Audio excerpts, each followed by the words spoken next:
Good morning. We've got another episode today. Kind of gonna go an interesting topic. I always like these kind of topics. I think that they bring out really unique viewpoints. So today we're gonna kind of talk about extended family, and kind of like how we interact with them, how they impact, how we raise our kids, we kind of interact in general, who we interact with, and grandparents. I think is a really interesting one. I think this one would be super interesting because again, as you know, Van, like I have a pretty blended family. So, I got a couple kids from a previous marriage.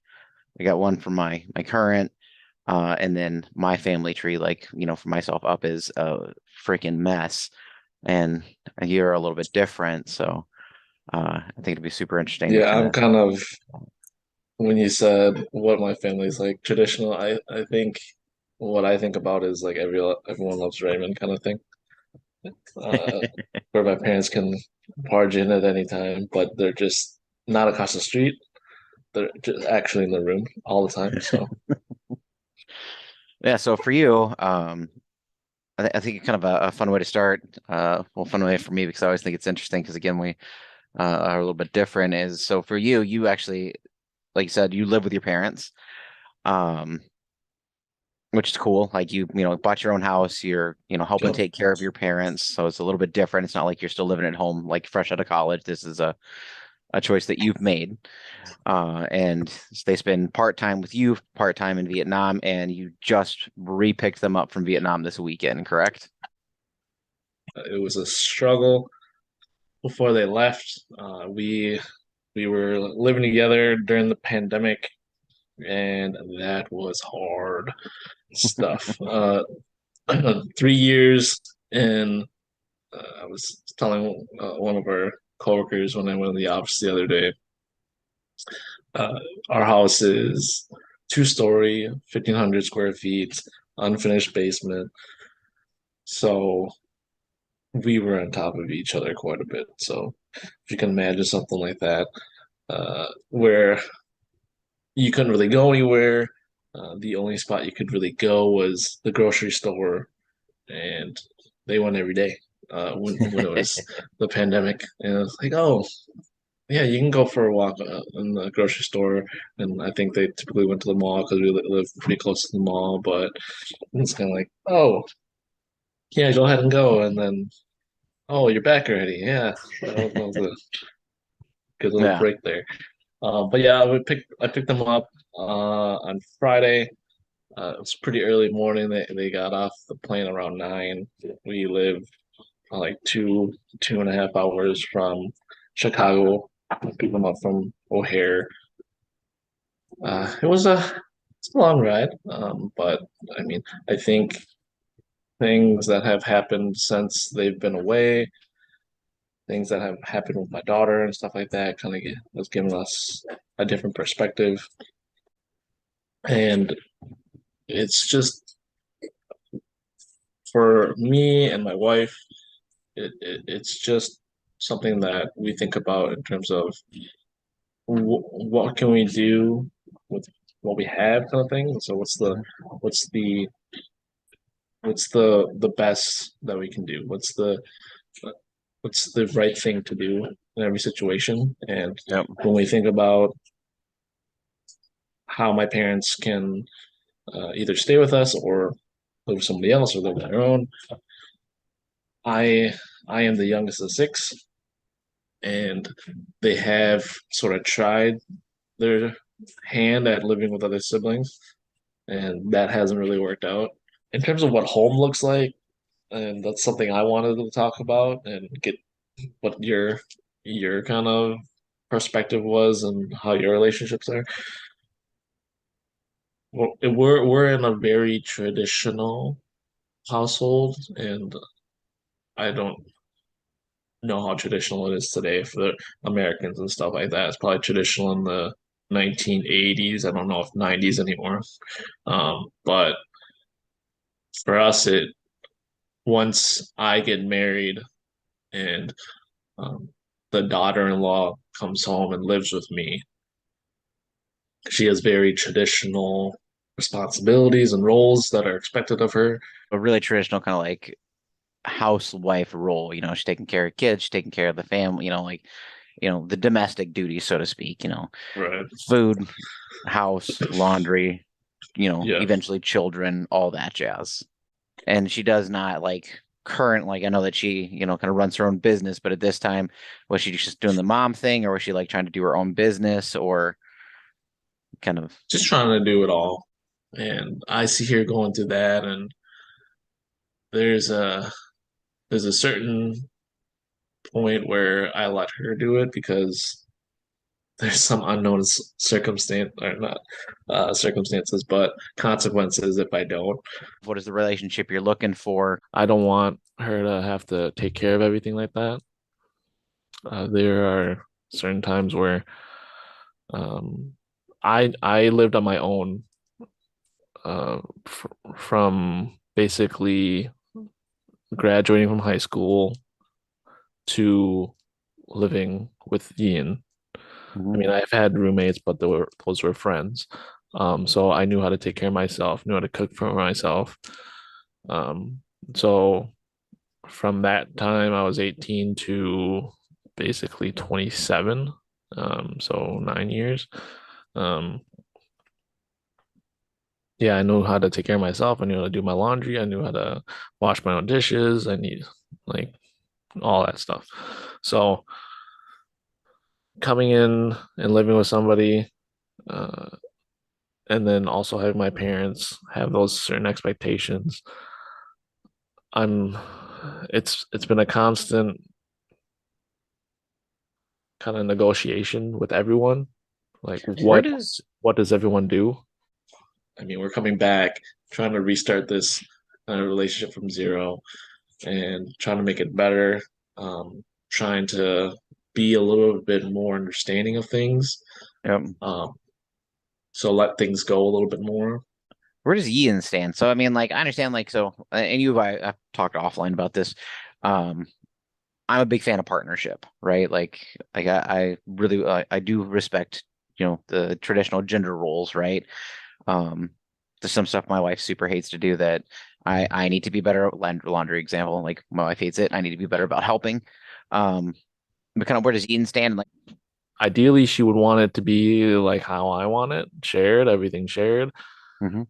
But there's certain instances, and I always kind of come back to it, and I tell her it's like, if you want everything shared, why do you always have me bring in all the groceries or something like that? Or what this is like the manly thing to do. It's like I'll do it, and I know that um I'm stronger and stuff like that. But um there's certain things that she expects me to do, which I would expect it to be 50-50 sometimes. Yeah. But I've kind of leaned away. It's like I'll just do it because it's better than just always reminding her. So she definitely has some innate traditional things that she wants.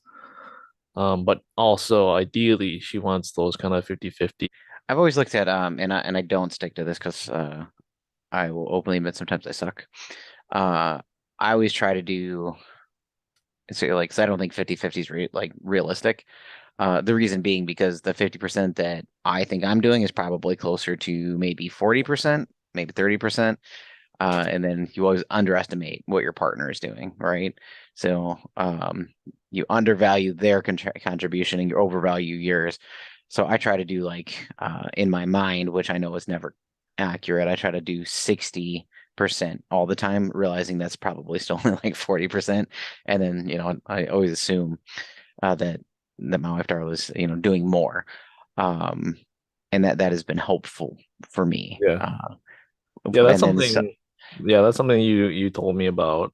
And I think that's really good advice. I think that's kind of something that stuck with me since we talked about it. And last time we talked, it was 80-20, where you do 80% and you're assuming the other one's doing just as much as you. I think when I said the 50%, it was more just like the chores that I was yeah. talking where, oh, she'll cook one time and I'll also cook one time. From what we talked about in terms of the 80-20, like I've been trying to do that. I think that's a really good tip. because really you don't know what they do in their time, especially when I'm working and she's taking care of the kids. You really don't Have know. no idea. And the kids is a lot, and And you have little I kids. I never mean, really know because yeah. immediately when I'm done with work, I immediately turn on everything off and go uh, either hug Jason, Cammy, or kiss them or whatever, and then play with them. Um, and then I just kind of be there and try to be as present as I can. I mean, even though I'm tired and stuff like that, I'll immediately go and be with them. How are you going to get to where you want to be? What do you want? Like, what do you want your parent? Like, how do you want to pull your parents into the fold of this? Like, how are you know, like, how are you going to change these things, or are you just kind of like gonna write it out and see what happens? Just my situation, my daughter, I mean, she had surgery recently and just kind of changing my perspective and being more open-minded and trying to be more forgiving in my heart. Having to have those harder conversations with my parents and stuff like that, that's been a sticking point. I think that's where we got kind of heated sometimes when before they left for Vietnam. I'm trying to figure out um, how to be better at that, and I think I'm trying to uh, change that, but it's early. It's they just came back and trying to figure it out again. So it's interesting. So it's actually kind of like, in my opinion, it ties back to one of the episodes we did earlier, um, where it's like, when do you have big conversations, right? So like for you, like as a kid, like obviously conversations that you had were in more of a, that traditional like parent child. So it's more like unidirectional, like they're talking to you, you didn't really get to talk back. And like changing that, right? So like if, I think, for me, I have big conversations with my kids all the time. On complex issues, always try to push it a little bit higher so that way we can have those conversations. That being said, like I definitely understand where you're coming from. Like I struggle to have those, like me and my mom, like, so for my family, like we, you know we'll get into my family tree, like, but for me, primarily growing up was like my mom and my aunt. um and it was somewhat back and forth, right? So a little bit more than yours, um, where, they were sometimes willing to be heard, and sometimes I shouldn't have been heard. Sometimes I was, when you're a kid, you're an idiot.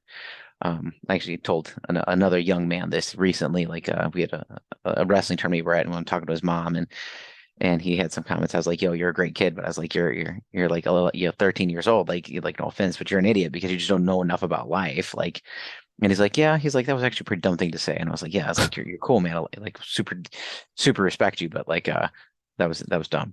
So I mean, I really understand that, and like, have, it's how do you cater to those conversations? And then as I've gotten older, like even with my mom, trying to go from like a child, right, to like, I'm 40 years old at this point, and my mom are on a fairly equal footing, but she's always that little bit higher where, um, it's when she says it, it's like, okay, like, I'll sometimes be like, do I want to have that fight? Or it's interesting with Darla's parents, it's the same. So my wife's parents, it's the same thing. Like sometimes, like if they kind of step into a leadership role, it's not that I'm incapable or that you're incapable, but when, like lack of a better term, an adult, like sometimes I don't always consider myself an adult, but I am, kind of steps into that role. It's very natural to be willing to follow and support.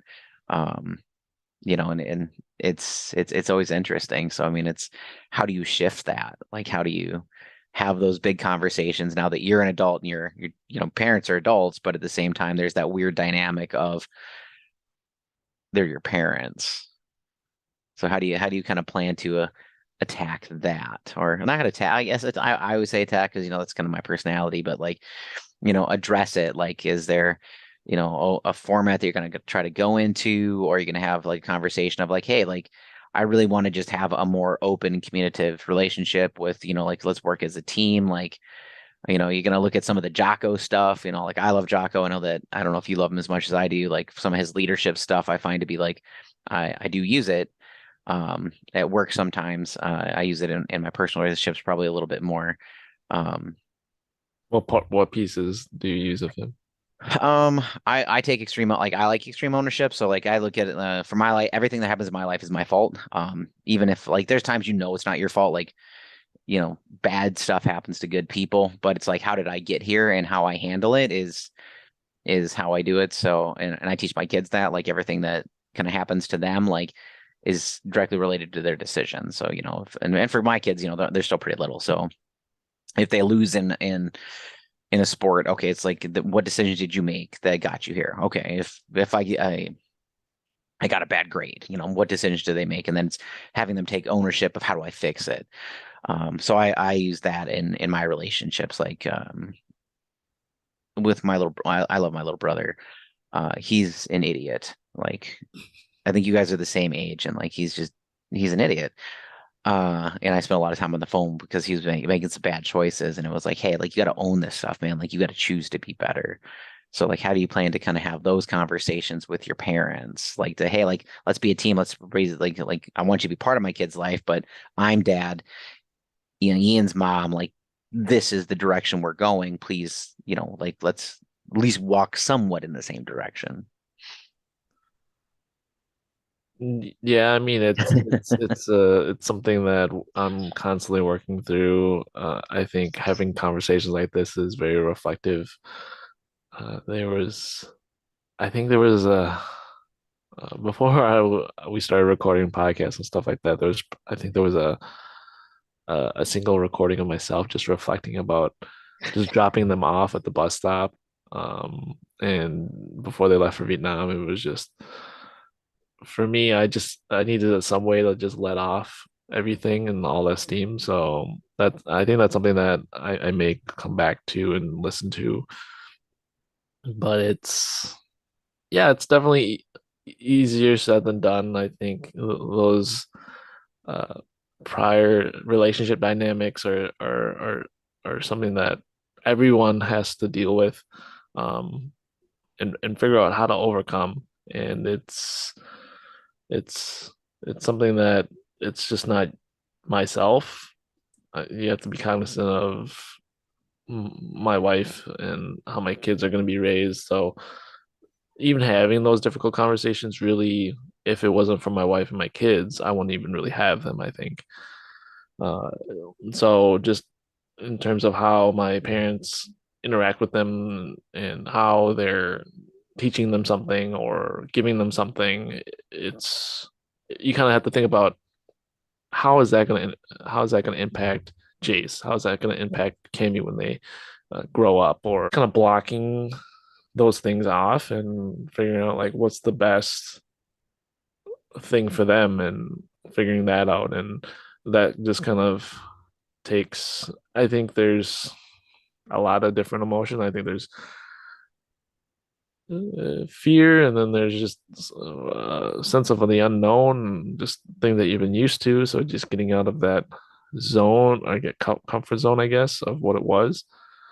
And having kids and having and thinking about what their future is going to be look like kind of pushes you out of that. So I think if someone other dad is kind of thinking of the same thing, some other typically probably an Asian person or uh, is having struggles with that, it's just I would say if there's something you need to talk about, and you also have to think about the future of your wife as well. At that certain point, you don't think about yourself in that point. You think about how your kids are going to grow up. How's it going to impact them, and that really will give you the strength to have those conversations. But I would say gather that strength, practice it. Don't kind of like round up like a bunch of anger, which I've done, to have those conversations. Be in a right set of mind and have it. Then again, those bursts of anger also do prompt those conversations. I think having the conversation is better than not having it. Um, and if you have parents that are like mine, they were strict and they had certain ways they wanted to do things. For me, still my parents, and as far as I know, I'm still their son. They haven't disowned me or anything like that. They're living with me still, so there's an unconditional kind of love in there. So if it comes out in bursts of anger, just know that they'll still be there and they'll typically come back around, and there's time to fix how you interacted. Because typically, when I interact like that, I say, "Oh, that's not the best way. I should have brought that up," kind of thing. Gotcha. So kind of wrapping up, we got about a minute or so left. So I think kind of, and it's interesting. I think the way I think of it is you have to give yourself enough respect to step forward and be the person you want, right? And I think that's really hard with parents sometimes. And I think that sometimes you know I've talked about it quite a bit. And again, it's a different dynamic. I think I sometimes borderline be a little bit offensive, just because I want to learn all the time. Like, like we've had this conversation. I will be very blunt and like, I want to know what it means like to be a Vietnamese, like in your situation. And I've come out and said that probably a little more directly than than I should have. Um, but I just want to know because like, for me, like I grew up a very different way. So I think that if you're having those, it's like stepping back and like having respect for yourself and everybody else. That way you can really work together and do that. And I think that's very hard because sometimes again is that I want to step back and not take a submissive role, but a follower role with parents. So Yeah, that's funny you bring that up. One of my college buddies, I remember his first thing he asked me was, what's the best Asian restaurant to eat at? So it works when you be offensive and it breaks the ice. mhm. But then again, you can always follow up. It's like, oh, I only say that so you be honest and open with me, not necessarily to be offensive. So it's definitely a way to break the ice and stuff. All right. So we've had like I said, today's been a bit of an adventure. We've kind of been back and forth. You've got a nugget with you. So again, I think we're kind of trying to wrap it up here a little bit so that you can spend some quality time with little man. But Yeah. basically, it's, how do you have big conversations? You have to have enough respect for yourself and be reflective about it, right? So you don't want to come out of a place of like frustration or anger. It's just like, and some of these conversations are going to be hard. So how do I have those hard conversations about what you need? There is a cultural aspect. There is, again, me being more, I'm just American. Like, I don't know. That's how I look at it. Like, I don't really relate to like German American or anything. I'm just an American American. Um, and like I said, I can be very direct, and that's just part of my personality in general. So I'll ask you, you know, very, specifically. I love these conversations to learn about like different cultures, and the Vietnamese stuff is interesting to me. So kind of like, what are the parting thoughts that you want to kind of get out here on, like, if you're having, so you're Vietnamese, you're in a weird situation, you're wanting to have big conversations, like with, in-laws, parents, siblings, whatever it is, because you're wanting to make some changes, like you kind of, what's your final thought here? To have big conversations, I'd say it doesn't get easier with time. Uh, Does it get harder? if there's an issue, yes. It'll muster, and like if you have an issue, typically the other person is gonna know you have an issue, but they don't know what it is. He is cranky.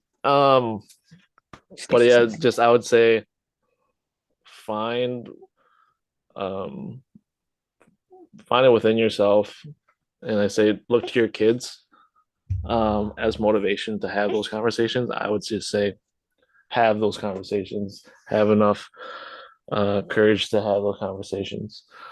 Um, and I would say, um, yeah, I mean, constantly grow, constantly reflect. And I mean, little steps are better than the big steps. If you can have little big conversations, have those. So that's what I would say.